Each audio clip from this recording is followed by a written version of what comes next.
สบายดีวันนี้เขาจะมาเพิ่มภาษาคอมเนาะก็คือที่แรกๆเนาะคอมพิวเตอร์จะมีแต่ภาษาอังกฤษกับภาษาไทยเนาะก็คือเขาจะเพิ่มภาษาลาวเข้าไปเนาะ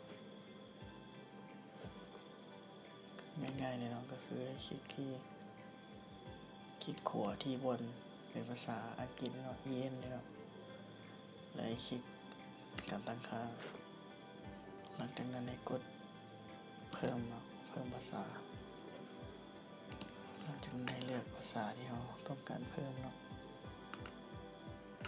เพิ่มภาษาในคีย์บอร์ดเนาะทีนี้เราจะเพิ่มภาษาลาวเนาะให้เลือกที่ลาวเนาะลาวเดียใส่คลิกใส่บวกเป็นพิมพ์เนาะ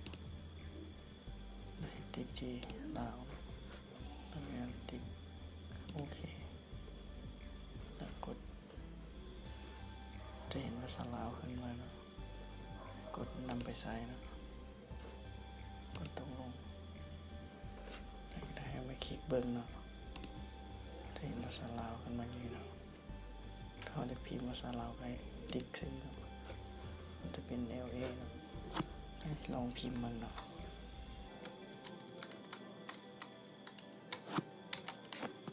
ก็จะขึ้นเนาะโอเค